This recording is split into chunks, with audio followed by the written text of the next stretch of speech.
Un tiempo con Dios para meditar todo el día. Sacrificio total. Y leemos en la carta a los Hebreos, en el capítulo 9, versículo 28.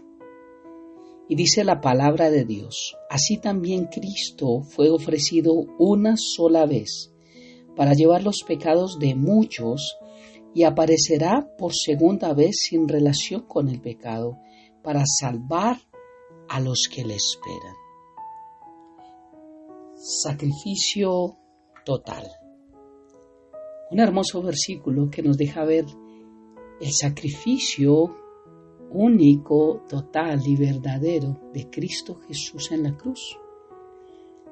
Recordemos un poquito en el Antiguo Testamento cómo se sacrificaban animales para la expiación de los pecados del hombre. Esta palabra expiación solamente cubría el pecado por un tiempo, los cubría. Por eso era que el sumo sacerdote tenía que entrar allí en el tabernáculo, en el lugar santísimo, para poder ofrecer ese sacrificio y que Dios lo aceptara y perdonara al pueblo, pero esto se hacía una vez al año.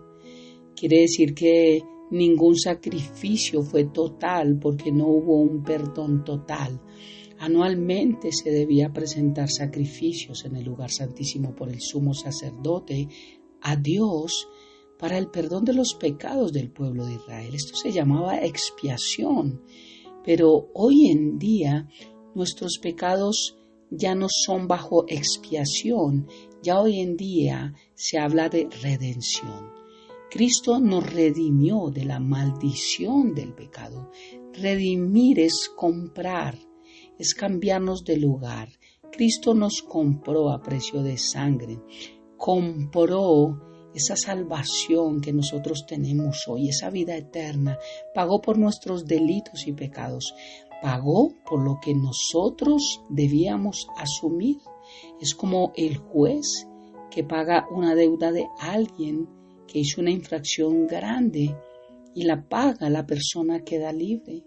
Así Cristo Jesús lo hizo por nosotros, perdonó nuestros pecados, pagó la multa que se debía pagar por el que infringe la ley, y Cristo Jesús pagó en la cruz. La ira de Dios fue derramada allí en la cruz del Calvario. En Jesucristo, y todos los que le aceptamos como Señor y Salvador y creemos esta verdad, es que recibimos este sacrificio total. Anteriormente el animal tenía que ser sin defecto, tenía que tener unas características especiales, no podía tener mancha, no podía tener arruga, tenía que ser blanco, total, muchas especificaciones, y tenía que tener un tiempo promedio este cordero. Tuvo todo que ver, era un tipo y figura de Jesucristo, en él no se halló pecado. Fue tentado en todo, pero sin pecado. Dice la palabra de Dios que así también Cristo fue ofrecido, así también como en el Antiguo Testamento ofrecían sacrificios para el perdón de los pecados. Así también Cristo fue ofrecido, pero dice una sola vez, para llevar los pecados de muchos. Jesucristo es el sacrificio total. Jesús murió en la cruz y no necesitamos otros sacrificios para entender que el sacrificio de Jesucristo fue total. No hay sacrificios que yo pueda hacer para alcanzar la vida eterna. No hay obras, no hay formas que yo pueda hacer. No existe el dinero del mundo con el cual yo pueda pagar mi salvación y mi vida eterna. No existen misas, no existen oraciones, no existe nada que pueda hacer, sino es solamente aceptar el sacrificio total de Jesucristo en la cruz. Esto lo tengo que tener claro. Dice Hebreos 9:27, de la manera que está establecido para los hombres que mueran una sola vez y después de esto el juicio. Así también Cristo fue ofrecido una sola vez para llevar los pecados de muchos, y aparecerá por segunda vez sin relación con el pecado para salvar a los que le esperan. Muchos hemos tenido que esperar por algo. Unos esperamos por horas para tomar un vuelo, por días a veces cuando se retrasan. Tenemos que esperar una cita médica por meses, a veces por años. Tenemos que esperar una pensión, tenemos que esperar un pago. El nacimiento de un hijo son meses. Hay muchas cosas que nos llevan a periodos de espera de diferente tiempo y de diferentes causas. Para los creyentes en Jesucristo, hemos estado esperándolo por 2000 años. Sabemos que está próximo a venir, pero esa es nuestra espera. Dice la palabra de Dios que para llevar los pecados de muchos y aparecerá por segunda vez en relación con el pecado para salvar a los que le esperan. Solamente a los que le esperamos.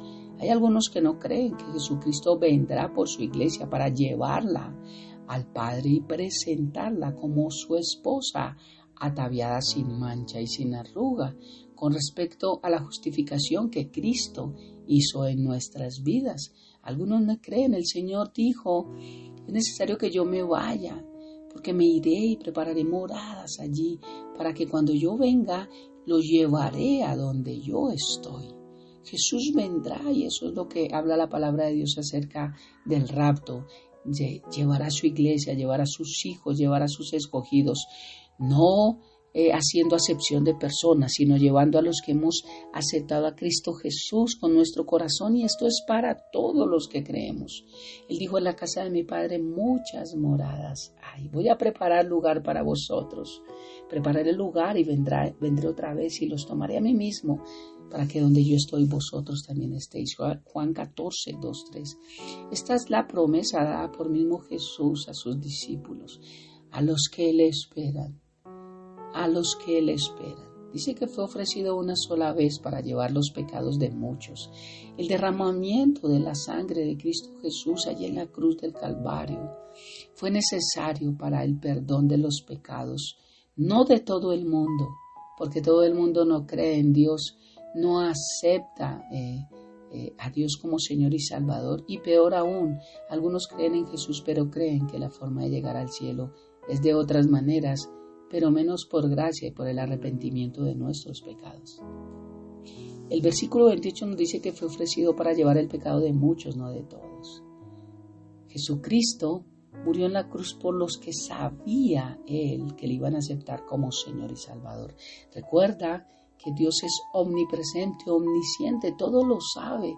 Él es el alfa y la omega, el principio y el fin al mismo tiempo. Por eso todo lo sabe. Y Él creó un plan de redención desde antes de la fundación del mundo, dice la palabra. Nos predestinó. Él sabía a quiénes le íbamos a aceptar como Señor y Salvador. Por eso, por los que le íbamos a aceptar, Él vino a morir en la cruz. Jesús también sabía que muchos no le iban a aceptar. Jesús también sabía que muchos iban a renegar, que muchos le iban a señalar, que muchos le iban a juzgar. Pero por los que sabía que le íbamos a amar y le íbamos a aceptar como Señor y Salvador, creyendo que Él nos perdonó de nuestros pecados, por estos vino a morir. La palabra de Dios dice en Juan 3:16 que de tal manera Dios amó al mundo. Pero esta palabra mundo, el contexto es al italiano, al francés, al chino, al colombiano, al mexicano. Amó a todo el mundo, no al mundo en una palabra general de todas las personas, no, a todas las personas de todo el mundo, a diferentes personas, a todos los que le aceptaron de todo el mundo, que ofreció a su Hijo para que el perdón de los pecados llegara a ellos. El perdón y la salvación es presentado a todos, pero no todos lo quieren recibir. Juan 1:12 dice: mas a todos los que le recibieron, a los que creen en el nombre de Jesús, les dio potestad de ser hechos hijos de Dios. No a todos, a los que creen en el nombre de Jesús. Y Juan 3:18 dice: el que en Jesús cree no es condenado, pero el que no cree ya ha sido condenado porque no ha creído en el nombre del único Hijo de Dios. Y esta es la condenación, que la luz vino al mundo. Jesús dijo: yo soy la luz, y los hombres amaron más las tinieblas que la luz, porque sus obras eran malas. Jesús dice, fue ofrecido una sola vez para llevar los pecados de muchos, no dice de todos. No dice que vino a ofrecer el pecado de todos. El sacrificio no es para todo el mundo, es para los que le esperan. Para muchos, no para todos. La pregunta es si tú esperas la venida de Jesús, si realmente crees que Jesús vendrá. Inclusive dentro del pueblo cristiano hay algunos que no creen que Jesús vendrá por su iglesia. La pregunta es si nosotros creemos, porque esto es para todo aquel que en Él cree. Dice, para que no se pierda y tenga vida eterna. Jesucristo hizo un sacrificio total. Un sacrificio total. Él derramó su sangre solo una vez y para siempre, por la culpa del pecado de muchos de nosotros, y así darnos salvación a todo el que le busca y cree en su nombre. La grande culpa de toda nuestra vida fue enterrada hace más de 2000 años allí en la cruz, con ese sacrificio total de Jesús, para que por los méritos de Jesucristo, el Hijo de Dios, todos los que queremos encontremos libertad y vida eterna. Así que hoy le damos gracias a Dios Padre por enviar a su Hijo. Hoy le damos gracias a Jesús por morir en la cruz. Y hoy le damos gracias al Espíritu Santo por levantarlo de los muertos y por hoy estar con nosotros, guiándonos y revelándonos la verdad de Jesucristo. Un sacrificio total, un hermoso tiempo con Dios para meditar todo el día, entendiendo que no hay otro sacrificio, no hay nada que nos acerque al cielo, no hay nada que yo pueda hacer en mis fuerzas, en mis medios, en mis capacidades para obtener vida eterna. Solamente el sacrificio de Cristo Jesús fue ofrecido una sola vez para llevar los pecados de muchos. Él dijo en la cruz, tetelestai, consumado es, la obra que me diste, Padre, la he llevado a cabo, no faltó nada. Oremos. Padre eterno de gloria, mil gracias por este devocional, por esta palabra, por este hermoso versículo, por mostrarnos esta verdad, Señor. Sé que el mundo trata de buscar salvación a su forma. Algunos con obras creen que van al cielo, pero tu palabra me enseña en Efesios 2 que no es por obras para que nadie se gloríe, que es por gracia a través de aceptar a Cristo Jesús como Señor y Salvador, de recibirle en nuestro corazón y creer toda la palabra, el total de la palabra. No es creer parte, es creer la verdad, la suma de la palabra de Dios es verdad. Hoy creo, Señor, que tengo vida eterna solamente por ti, Jesús. Eres el único que moriste en la cruz. Eres el único que dijiste, yo soy la verdad, yo soy el camino, yo soy la vida. Por eso, gracias, Señor, porque soy uno de esos muchos, los cuales te esperamos. Jesús, ven pronto por nosotros. Te amamos y te bendecimos, Padre, y dejamos este tiempo en tus manos, habiendo orado a ti en el nombre de Jesús y bajo el poder de tu Santo Espíritu. Amén y amén. Bendiciones del cielo para todos.